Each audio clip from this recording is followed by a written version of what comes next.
We want justice. We want justice. We want justice. हम हमारा हक मांगते हैं, किसी से नहीं मांगते। हम हमारा हक मांगते हैं, किसी से नहीं मांगते। जुलाई JK 24/7 में आप सबका स्वागत है। जैसे कि आप सभी को मालूम है, CIBS के इश्यूज़, जो बच्चे की इश्यूज़ रजिस्ट्रेशन को लेके, एफिलेशन को लेके, आज भी जो है बच्चे गेट के बाहर, यूनिवर्सिटी के गेट के बाहर जो है प्रोटेस्ट अभी भी जारी है उनका।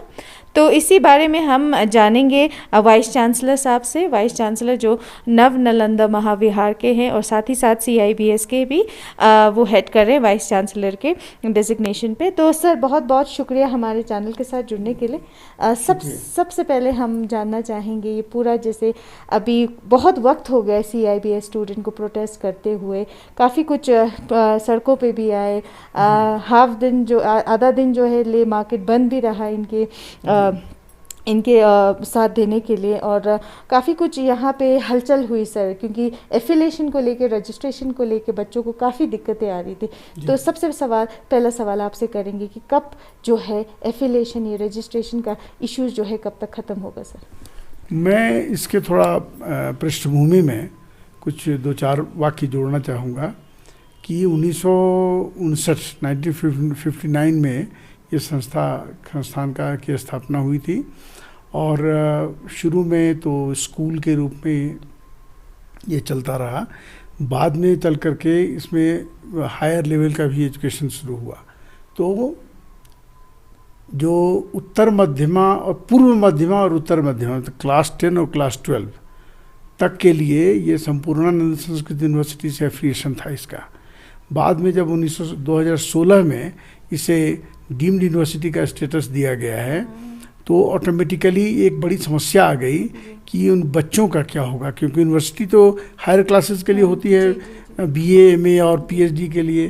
तो इनके लिए एक बड़ी समस्या आ गई, और यूनिवर्सिटी बनने के बाद स्वाभाविक था कि संपूर्णानंद से भी इसका लिंक टूट गया, क्योंकि वो भी एक यूनिवर्सिटी है, ये भी एक यूनिवर्सिटी है। तो समस्या सचमुच बहुत गंभीर थी। बाद में चल करके चूँकि शुरू से ही संपूर्णानंद संस्कृत यूनिवर्सिटी से इसका एफिलिएशन रहा, तो फिर से उनको रिक्वेस्ट किया गया, और जो बच्चों की जो प्रेसिंग नीड थी उसको ध्यान में रखते हुए तो संपूर्णानंद से फिर इसका री एफिलिएशन हो गया है। और 10th और 12th के जो एग्ज़ाम्स हैं, पूर्व मध्यमा, उत्तर मध्यमा यहाँ जो हम लोग बोलते हैं, तो उनके रिजल्ट को वो लोग जारी करने के लिए तैयार हो गए हैं। अब यहाँ पर सेमेस्टर सिस्टम है, वहाँ पर एनुअल सिस्टम है, तो इसलिए थोड़ी सी जो टेक्निकल प्रॉब्लम आ रही हैं उनको भी हम लोगों ने सॉर्ट आउट कर लिया है। और हमारे एक शिक्षक वहाँ पर पहले से हैं जो इन मामलों को देख रहे हैं, सुलझाने का प्रयास कर रहे हैं। और कुछ डॉक्यूमेंट्स की आवश्यकता थी जो परसों कोई लेकर के हमारे एक और कर्मचारी जा रहा है। तो मुझे लगता है कि मैक्सिमम 8-10 दिनों के अंदर सारी समस्या का निदान हो जाएगा। जी सर, तो जैसे आप बता रहे हैं कि जो 11th-12th क्लास के संपूर्ण यूनिवर्सिटी से एफिलिएशन की ऑर्डर्स आ गए हैं, तभी बच्चे जो है अभी भी प्रोटेस्ट में ही जुड़े हैं, क्योंकि उनका मानना है कि सिर्फ उनको बोला जा रहा है कि एफिलिएशन हुआ है, ऑर्डर्स आए हैं।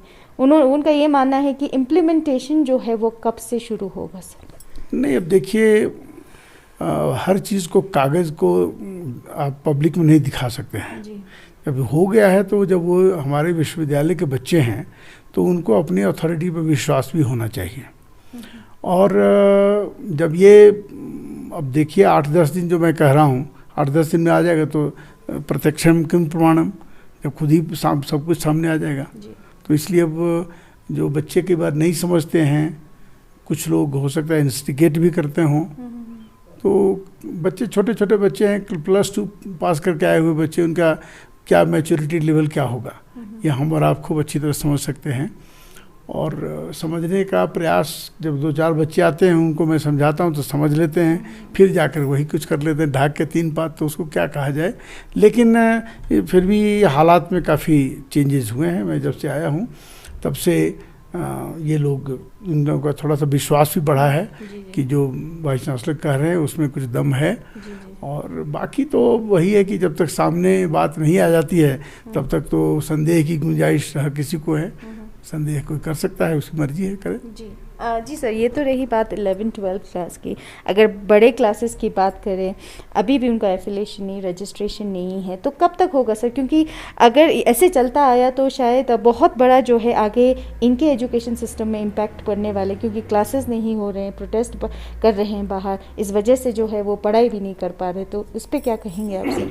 जब बड़े क्लास का एफिलिएशन का आपका मतलब क्या है, मुझे समझ में नहीं आया। जी, रजिस्ट्रेशन। हमने रजिस्ट्रेशन किस बात का?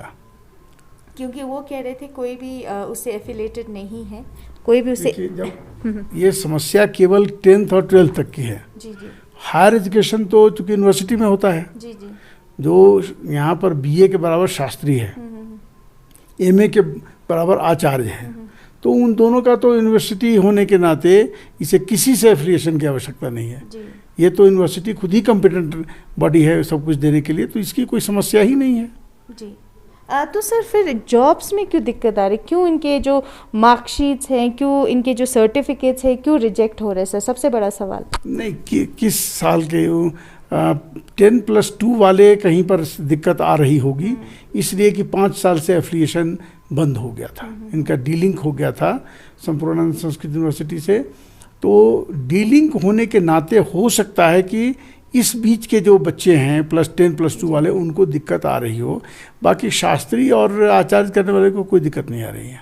सर फिर अभी क्यों प्रोटेस्ट कर रहे हैं? क्यों जो बड़े हायर क्लासेस जो हैं वो क्यों प्रोटेस्ट कर रहे हैं? क्यों उनको तो शायद जिस तरह आप कह रहे हैं कि एफिलिएशन की कोई ज़रूरत नहीं है, तो वो क्यों सड़कों पे है सर? नहीं, उनका 1-2 मुख्य डिमांड्स थे इनके।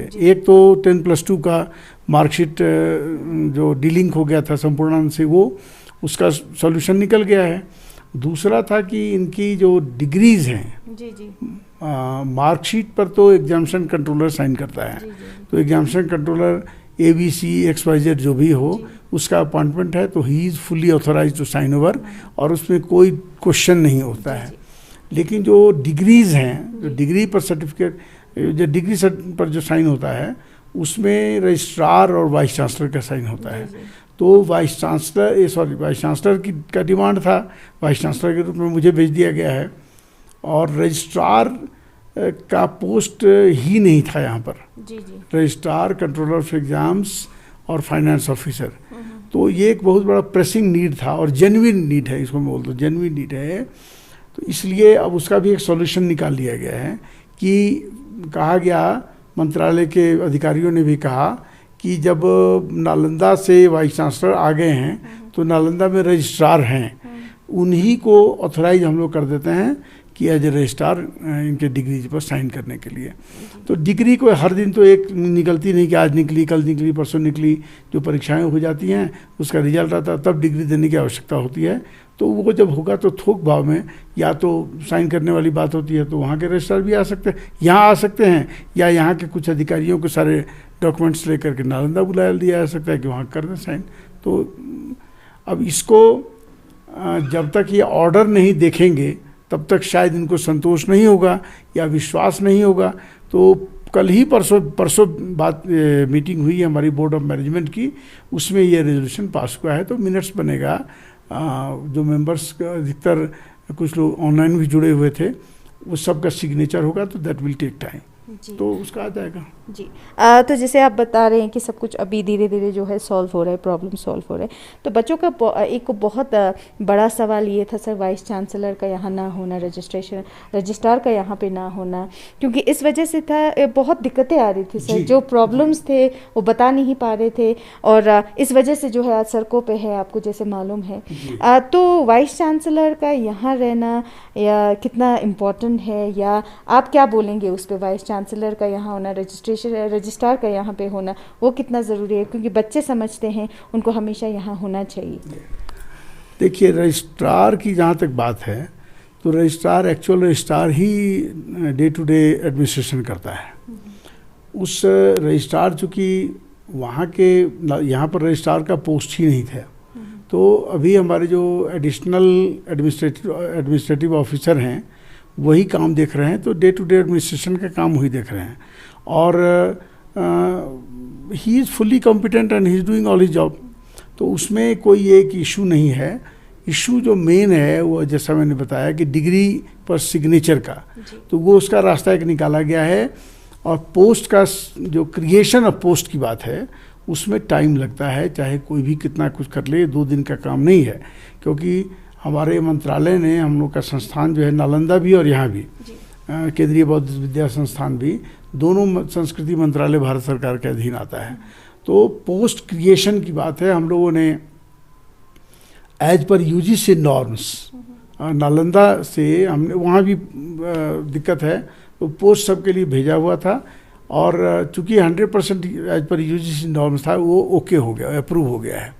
उसी चीज़ को यहाँ भी एक्सेप्ट कर लिया है, तो वो अप्रूव हो गया है। वो एक बहुत बड़ा ब्रेक थ्रू था, वो हो गया। पोस्ट क्रिएशन के लिए ये सेक्रेटरी लेवल से इसका अप्रूवल होगा, और उसके बाद ये जाएगा वित्त मंत्रालय में। लेवल 14 का पोस्ट है तीनों, आपके रजिस्ट्रार भी, कंट्रोलर ऑफ एग्जाम्स भी और फिनांस ऑफिसर भी। और वहाँ से जब ओके हो जाएगा तो फिर ये आ जाएगा और फिर ऑर्डर इशू हो जाएगा। उसके बाद वाइस चांसलर के हाथ में है कि पोस्ट एडवर्टाइज करे, और उसको जो एलिजिबल लोग हैं अप्लाई करेंगे और उसकी इंटरव्यू होगा और सारे पोस्ट भरे जाएंगे। लेकिन प्रैक्टिकली इसमें बहुत कम भी समय लगेगा, तो 5-6 महीने लग जाएंगे। ये प्रैक्टिकल बात है। इसलिए हम अब बच्चे सड़क पर रहें, चाहे नदी में रहें या पहाड़ पर रहें या कहीं भी रहें, ये जो टाइम टेकिंग चीज़ है, आज मैंने बच्चों को समझाया भी है कि चाहे कुछ भी कर लीजिए आप, लेकिन जो समय जिसमें लगता है वो लगता है। हाँ, अभी मैंने उदाहरण दिया कि किसान लोग जो हैं दिल्ली में 8 महीने 9 महीने से बैठे हुए हैं, तो मैंने कौन सा ऐसा सोल्यूशन निकल गया।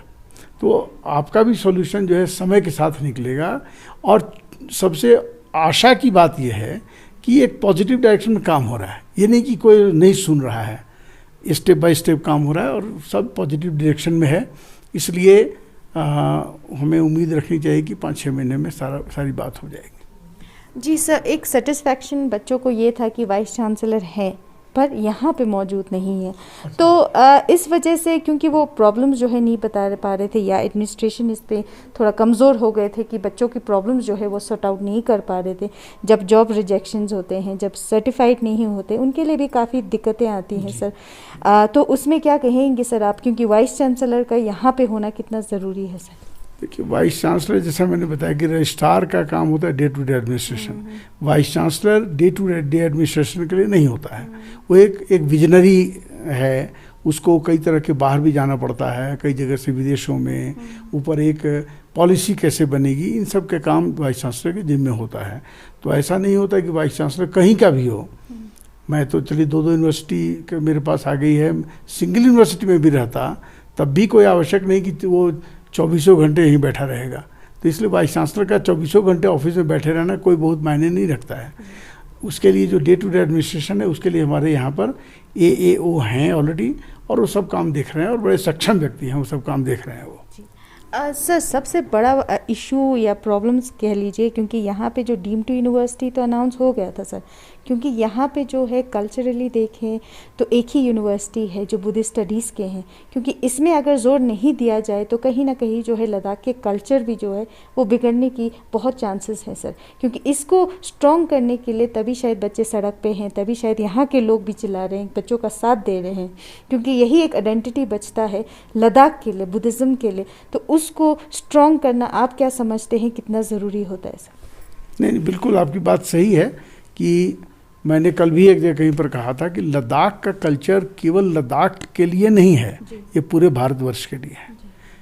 और लद्दाख ने जिस प्रकार की राष्ट्रीयता और राष्ट्रभक्ति का संदेश शुरू से ही दिया है, आप लोग तो उस समय में पैदा भी नहीं हुए होंगे, 1962 की बात मैं कर रहा हूँ, जब चीन भारत की लड़ाई हुई थी और हम लोग हारे थे। उसमें लद्दाख स्काउट्स एंड गाइड्स, इन लोगों ने जितना पैरामिलिट्री फोर्स का काम किया था, हमारी सेना को रसद पहुंचाई थी, हर तरह से हथियार पहुंचाए थे, पीछे से सपोर्ट था। तो लद्दाख के ऊपर तो हम लोग को ऐसे ही गर्व है। जहाँ तक लद्दाख की, ठीक है हिमालय में एक तरह से सिमटा हुआ है, लेकिन ये संस्कृति जो है, आप समझिए लद्दाख से लेकर अरुणाचल तक के हिमालय में ये संस्कृति बौद्ध संस्कृति है, जिसमें तिब्बती प्रभाव भी काफ़ी है। तो इसकी एक अपनी आइडेंटिटी है और इसको न केवल बनाए रखना है बल्कि इसके संवर्धन कैसे हो, ये विश्व की संस्कृति कैसे बने। यहाँ पढ़ने के लिए कोरिया, मंगोलिया, चीन से लोग क्यों नहीं आए। हम यहाँ का जो संदेश है संस्कृति का वो पूरे विश्व में फैले, हमको इसके लिए प्रयास करना पड़ेगा। इसलिए हमें कूपमंडूक बन करके नहीं रख करके हमको अपनी विद्या के, अपनी संस्कृति के संवर्धन के लिए प्रयास करना पड़ेगा। और जो पंच महाविद्या है यहाँ पर तिब्बती, जब 1959 तक तिब्बत लोग जाते थे, जब हिज होलिनेस दलाई लामा जी को वहाँ से भारत में आना पड़ा, शरण लेना पड़ा, उसके बाद इस संस्था की स्थापना की गई कि जो विद्या है, बौद्ध विद्या का एक विशेष रूप, वो यहाँ पर आए और यहाँ के लोग पढ़ पाएँ, यहाँ के लोग उस पर रिसर्च कर पाएँ। तो मेरी सोच है और मैं बिल्कुल ही इसको बहुत ही कन्विंस्ड हूँ इसके लिए कि इसको न केवल एक पॉकेट में हम रखें बल्कि इसको कैसे 5 विद्या के 5 विभाग बने, 5 में इंडिपेंडेंट उनका स्टेटस हो, 5 को लोग उसको जानें, उसमें अध्ययन करें, उस पर रिसर्च करें, तो और हमारी बात आगे बढ़ेगी। इसलिए और जब विश्वविद्यालय बना है तो एक और बात मैं आपसे कहना चाहता हूँ कि विश्वविद्यालय बना है तो आपको वैश्विक दृष्टिकोण रखना पड़ेगा। ये ट्यूशन ब्यूरो की तरह बनाकर चलेंगे तो विश्वविद्यालय कभी नहीं बनेगा। इसलिए आपको व्यापक बनना पड़ेगा। आप भारत वर्सेज लद्दाख नहीं है, Ladakh is a contributor to Indian culture. इसलिए हम सब, केरल की जो संस्कृति है वो यहाँ की संस्कृति से भिन्न है, गुजरात की जो संस्कृति है वो अरुणाचल से भिन्न है, बट हम सब भारतीय हैं और सबको मिल करके हमको भारत का निर्माण करना है। तो लद्दाख की जो संस्कृति है वो केवल एक अलग तरह की संस्कृति नहीं है, ये पूरे भारत की संस्कृति को और संवर्धित करने में अपना योगदान दे रही है। इसलिए इसको हमको और व्यापक दृष्टि से देख करके आगे बढ़ाना पड़ेगा। जी सर, आपने जैसे देखा होगा लेह, लद्दाख, कारगिल लेह काफ़ी डेवलप हुए हैं। उसी बीच में सर ऐसे भी यहाँ पे लोग हैं जो बहुत रूरल एरिया से बिलोंग करते हैं, जहाँ एजुकेशन सिस्टम इतना नहीं है, जो लेबर का काम करके पेरेंट्स कमाते हैं, जो फार्मिंग से कमाते हैं, फार्मिंग भी इतना बड़ा नहीं है। तो आज उनके बच्चे आज CIBS में पढ़ते हैं सर, तो उनकी एजुकेशन को कैसे स्ट्रेंथन करना है, क्योंकि आज वो सड़क पे हैं सर, तो उनका बहुत बड़ा लॉस है। माँ बाप इतना मेहनत करके यहाँ पे बेचते हैं। ये यूनिवर्सिटी जो है काफ़ी इनके लिए बहुत सारी हलचल हुई, बच्चों को एफिलिएशन एक तरह नहीं मिला और सड़कों पे आना पड़ा, चिल्लाना पड़ा, क्योंकि बच्चों का ये भी कहना है कि हम गरीब है इसलिए हमें ध्यान नहीं दिया जा रहा है। तो उस स्टेटमेंट पे आप क्या कहेंगे सर? ये एक ऐसा है कि हर चीज़ में मीन मेख निकालना एक बहुत कुछ लोगों की आदत होती है। कैसे उनके ऊपर ध्यान नहीं दिया जा रहा है। हमारे जो गरीब बच्चे हैं, गुम्पा स्कूल से आते हैं, छोटे छोटे गांव में, हम तो उनको अपना फीडर समझते हैं और वो आते हैं और यहाँ पर जो फी स्ट्रक्चर है वो इतना कम है कि उन सब की पढ़ाई होती है। हम गरीब बच्चों को वजीफ़ा देते हैं। तो इसलिए ये कहना कि ध्यान नहीं दिया जा रहा है, इससे मैं सहमत नहीं हूँ। जी, तो आखिर में एक सवाल आपसे ज़रूर करेंगे सर, जिस तरह से ये प्रोटेस्ट जो है कब ख़त्म हो सकता है, बच्चों को कब ये एक लेवल का सेटिस्फैक्शन कब मिल सकता है कि अब जो है उनके पक्ष में जो है, जैसे आप आए हैं तो काफ़ी उनके लिए बहुत सेटिस्फैक्शन एक लगा होगा, क्योंकि आपके पास आके काफ़ी मीटिंग्स भी हुए होंगे बच्चों के। तो आपसे ये सवाल करना चाहेंगे सर, ये प्रॉब्लम्स जो है कब तक सॉर्ट आउट होंगे, स्कूल्स में आके कब से पढ़ाई जो है, क्लासेस जो है वो शुरू होंगे सर? देखिए, इसमें कुछ समस्याएं ऐसी होती हैं जो तुरंत जिनका समाधान हो सकता है, कुछ समस्याएं ऐसी होती हैं जिनमें समय लगता है। मैंने बार बार, मेरे 4-5वीं बार मैं बच्चों से मिला हूं और बहुत ही फ्रैंक होकर बातचीत करता हूं। उनको भी कहता हूं कि बेटे तुम लोगों को कोई जो मन में शंका हो अवश्य बताओ। अब देखिए कि मेन जो प्रॉब्लम था, मेन इशू जो था एफिलिएशन का था, 10 और 12 को हो गया और 5-7-10 दिनों में वो सब कुछ आ रहा है, सारा प्रोसेस में है। जो पोस्ट क्रिएशन की बात है वो मिनिस्ट्री में लोगों ने मान लिया है, इसमें तो मैंने कहा समय लगेगा। तो बाकी जो छोटे मोटे हैं इश्यूज हैं वो सब तो हमेशा कुछ ना कुछ चलते रहते हैं। तो अब इनको समझना चाहिए, बच्चों को समझना चाहिए। अब यहाँ से बच्चे कन्विंस होकर जाते हैं, फिर बोलते हैं वो मॉब में कोई समझता नहीं। तो मैंने कहा आप किस बात के रिप्रेजेंटेटिव हैं जो आपकी बात ही कोई नहीं समझे? तो ये तो इनका काम है। मैंने कहा कि आपका जो time and tide waits for none, और आप बाहर बैठे रहेंगे, अब आपके इश्यूज सब सॉल्व हो रहे हैं तो आप जाकर क्लास कीजिए, नहीं तो आपके लिए समय किसी का इंतज़ार नहीं करता है। और समय जब नहीं इंतज़ार करता है तो आपको आज पता नहीं चल रहा होगा, आपको बहुत मज़ा आ रहा होगा कि हम बड़े बैठे हुए हैं, लेकिन कल आप रियलाइज़ करेंगे कि मेरे जीवन का के 6 महीने निकल गए, साल निकल गया, और आप ज़िंदगी में पिछड़ जाएंगे। इसलिए आप क्लासेस कीजिए, और प्रॉब्लम तो सॉल्व हो रहा है। मैंने किसी पर मना किया हो कि ये नहीं हो सकता है, वो नहीं है, तो कुछ चीज़ों में तो समय लगेगा ना। तो बाकी जो है इमीडिएट सब काम हो रहा है हमारा। अब ये कोई लड्डू तो है नहीं कि एक हाथ में ला करके रसगुल्ला डाल दिया कि प्रॉब्लम सॉल्व, ऐसा नहीं होता है। तो प्रैक्टिकली लाइफ पे उस तरह की बातें होती हैं, और जब हो रहा है सारा कुछ तो इस जिद का कोई मतलब समझ में नहीं आता है मुझे। जी जी। तो बहुत बहुत शुक्रिया हमारे चैनल के साथ जुड़ने के लिए, इतना आश्वासन देने के लिए कि बच्चों को अभी जो है धीरे धीरे जो डिमांड्स थे वो आप पूरे कर रहे हैं। हम उम्मीद करेंगे सर कि ये बच्चे जो है जल्द से जल्द क्लासेस ज्वाइन करें, दोबारा ये पढ़ाई शुरू करें, ताकि इनकी जो ज़िंदगी की जो टाइम जैसे आप बता रहे वो बच्चे जो है यहाँ आए, और धीरे धीरे जिस तरह वाइस चांसलर साहब बता रहे हैं कि जितने भी इनके डिमांड्स थे वो धीरे धीरे पूरे किए जाएंगे। तो उसी के साथ निसार हुसैन और एक जिन मैंगमो JK 24/7 के लिए लेह लद्दाख से।